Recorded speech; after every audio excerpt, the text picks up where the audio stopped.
The Sunwell is the biggest trap we fell for. 11.1.7 confirms it.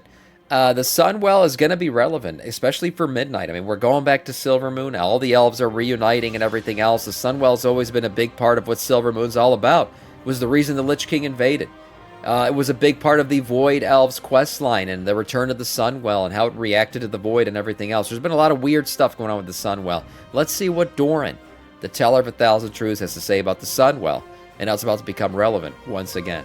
Looks like the Sunwell may be the biggest Trojan horse ever on Azeroth that we just accepted with Trojan no second horse. thought. A new fourth questline was determined to be coming in 11.1.7, covering a lore-walking scenario all DJ. about the Sunwell, how it was cleansed, and how the Void Elves were exiled. Kiltus literally stole a Naru, and ultimately this Naru sacrificed himself to save the Blood Elves, which definitely seems ridiculous. We know Naru can transform into pure Void beings, and Zaltet told us that the Naru are their brethren, they just lost their way. What if this Naru didn't lose his way and he's laying around dormant, waiting for Zaltet to awaken him as the Sunwell turns into the biggest and the most dangerous Void portal in Midnight? So what is this new lore and what do we know about the Sunwell? If you wanted anything Warcraft related, Gamido has the best deals in the market that you can get with my link below. You can get almost every other game software, and they also just added mobile top-ups for all your favorite mobile games with the craziest prices. You can also use my code DORAN to get yet another discount, so click my link and get the best deals. Use the man's code. So, we've all seen the announcement of 11.1.7, nice try, and we've seen the 3 announced lore-walking questlines, which, by the way, are not just filler content of random time travel scenarios. All of them are very relevant to the current storyline, especially the Zaltet one, that explains how she was imprisoned back during the Black Empire, how she was at war with the Old Gods, and also the Ethereal storyline where we learn more about the Mencius and the Brokers. However, there is actually a fourth questline that is not available for testing, and this might just be the biggest setup yet for Midnight, which is when all the good lore is going to be honestly, coming. Let's be real. I kind of get the importance of testing out questlines and stuff like that, but I kind of wish that Blizzard didn't have to test any of them. I wish that they were all just kind of revealed when the patch comes out, and we figure it all out as we go, and we learn the story through the game. It always sucks, I feel like, when, lore gets revealed by PTR testing. That kind of sucks. So the lore within is really they gotta test it, I guess. What are we gonna do? Stuff that is going to happen in Midnight and the Last Titan when the World Getting my Universal Saga ticket today. Nice, I got mine too.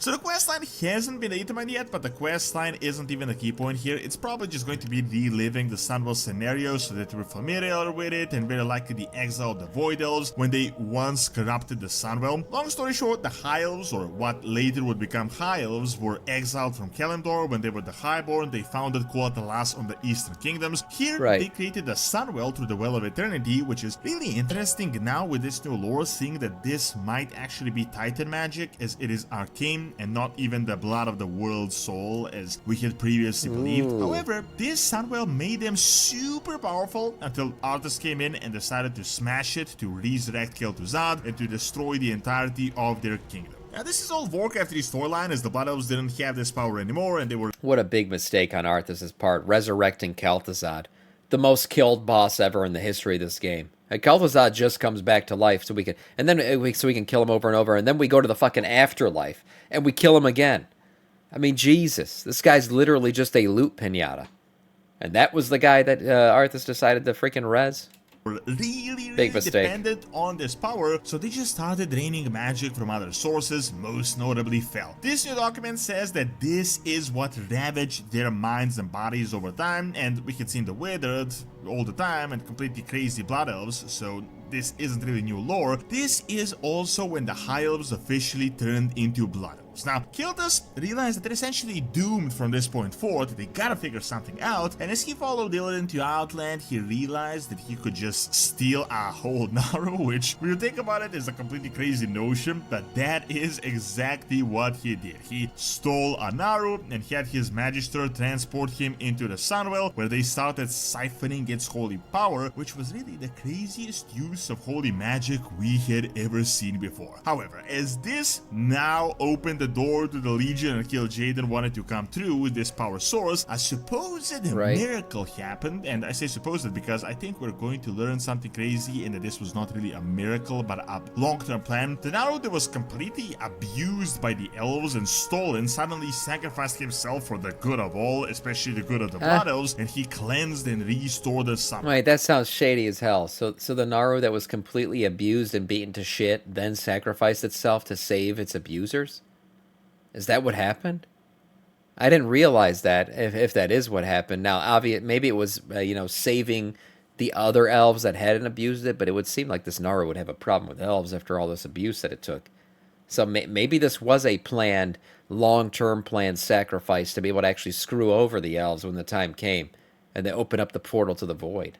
That's where this is going. Maybe that makes sense. Well, this fixed the Blood Elven problem. They now had a new Sunwell, and it would all be fine and dandy. The document says that never again would they delve into dark magics or place the Sunwell in peril, but that WoW would soon be put to the test. This is likely referring to the Void Elf questline, where Void Elves, when they were near it a few years back, suddenly started creating giant problems with the Sunwell because void beings started coming out of it, and for this they were exiled. Now check this out. In Midnight, it was confirmed that the void invasion is going to happen through the Sunwell, and I think a giant betrayal is going to happen. So let me really quickly explain what I mean. Naru are very weird, very strange beings. They're essentially the complete embodiment of the light, like pure light, but at the same time we had seen on multiple occasions pure light, and we used to think pure good before the whole Illidan storyline happened with, I am my scars, and like what seemed to be a very weird cultish forced conversion of Illidan into the light. When that whole thing fell apart with Zira and everything,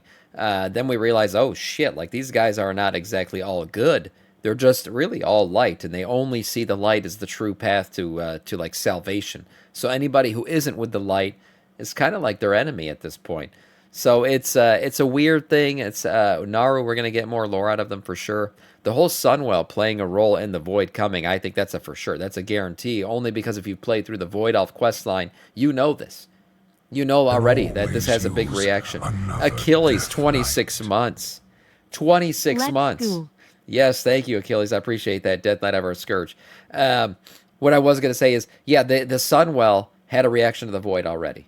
So we know that the Void and the Sunwell have some kind of weird thing going on. What that is and how it'll affect the Midnight expansion, that's what we're going to find out. That they turn into pure void and literally become at the rate he's cooking there's a stale bologna. You think about it. This would be like if Wellen suddenly turned into kill Jaden in an instant. So stale bologna sandwich. Naru that was kidnapped and abused suddenly decided for the good of his captors to sacrifice himself and save them, but literally, what if it was too late already? He was already in the void cycle, and this was all a part of the elaborate plan with Zelda to create a giant void portal that would spearhead the void invasion that was confirmed to come at any moment. So this was like a long-term plan. I want to really quickly circle back to Zelda and the famous quote that you may or may not remember. At one point in time, she told us that the Naru are their brethren that lost their way. This kind of has a different connotation, as for example, we recently learned old gods imprisoned her and she saw them as just stupid brutes, while she was kind of giving a chance to the Naru as if some Naru are her allies, and very likely they are, and they're probably in on the plan. So the new lore... I mean, there are void Narus, right? The Naru can switch between the two. We all know the Hellofall crystal is a big thing still, right? It's this thing that keeps switching between the void and the light. Nobody knows what's inside of it or why it's switching. The main theory is it is a Naru at the center of the Hellofall crystal, which makes sense. Those tend to switch between void and light. But how it's going to be used in the future, when we're going to find out what this thing actually is, I'm assuming End of the War with an expansion will know what it is. I do still think the last raid of this expansion could be in the crystal itself. We'll see. But the Naru playing a role in the void, I think that is a guarantee. From 11.1.7 shows us what happened with Zelda. Apparently Nazot was building something in Ilota that he shouldn't have, and for this, Zelda decided to invade him. Zelda was shown as a pure void god type being leading a pure void army, while the old gods united in their empowered forms that don't seem to be so void after all. This pure void form of Zelda is really not all that different than what happens with the Naru when they fully transform themselves. Now, if you may remember the scenario with the Naru Muru that Keltas captured, he ultimately was warped into a void god and was therefore defeated, but the question is, was he really defeated? Remember the Void Elf questline? The presence of the Void Elves did something crazy to the Sunwell. It started to act like a mini Void invasion, and because of this dark magics, these guys were exiled from Quel'Thalas. Now, the unification of the elves was confirmed for midnight, and last time Zelda stole the body of someone, she destroyed Elren, which was never before so easily destroyed. Now, I'm not saying that Muru is fully alive, but maybe that Void God was not truly defeated, and maybe the Void Essence is still lingering inside the Sunwell. Guys, look at Beledar. It is a giant light crystal as bright as the sun. It is literally called Belore, which means sun, but it starts all of a sudden flickering and just immediately turns into the void. I think a similar fate is going to happen to the Sunwell, and that the Naru that seemingly was sacrificed to heal it wasn't really sacrificed, and that we gotta dig in. So he thinks that the Sunwell is going to start to convert back to the void. That could be why all the elves come together. I mean, all the elves, I don't know about night elves, but the high elves, the blood elves, and the void elves all still, you know, see the Sunwell as like this religious thing. They almost see it like as a religious pilgrimage rite, right? That's why the void elves were allowed to come back to see it. Unfortunately, that didn't work out for them. But this is it's like a deity to them. So if something started to go wrong with it, it would make sense that, okay, they all come together now and they're trying to figure out what's going on with their Sunwell. I don't know how that's going to play out, though. Whether or not that's going to be something that the Night Elves would care about, because they're supposed to get united too. Even Ajara and them are supposed to... It's supposed to be all elves.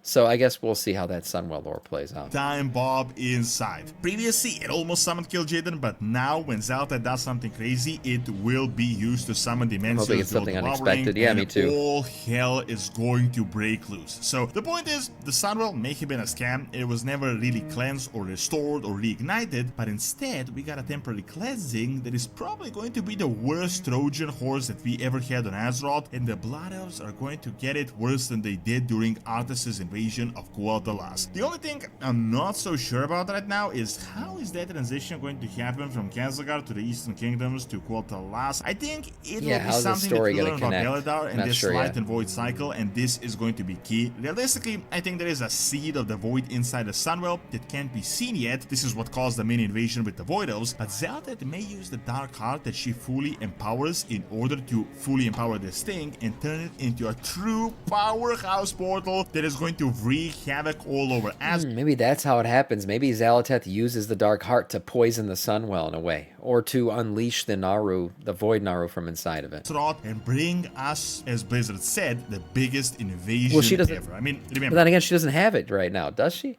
No, she doesn't. It's with the Ethereals, so she doesn't even have the Dark Heart. Maybe something will play out towards the end of the expansion that she'll actually get it back from the Ethereals. But I forgot about that. She doesn't even have it, yeah. Told us that the light is also going to come, and we will get the final ultimate battle between the light and the void, which is without a doubt a historic moment. The void has been battling the light as far as the universe has existed, so this now happening on Azeroth is definitely not going to be a minor incursion. I think all of this will actually be clear by the time we figure out who Zelda truly is, who the Naru truly are, why do they transform into void gods, and also what Beledar is and what really happened in Kazakar. And really, these reveals are literally just around the corner. Thank you for watching. Check out the Return of Artists in 11.1.7 by clicking on the screen, and check out my history channel by clicking on the screen as well. See you next time. Yeah, a lot of good lore to be revealed for sure. I'm excited for all the Elven lore. I know some people think like, oh, it's become World of Elfcraft. We have way too many elves in this game. But I've always enjoyed the Elven lore, the whole battle with the trolls, the Amani back in the day between the High Elves and them, and all the stuff that's happened with magic and how it was taught to the humans. There's a lot of cool Elven history in World of Warcraft, so I'm excited to see where the Sunwell, Silvermoon, and all that other lore goes. Nice video from Doran.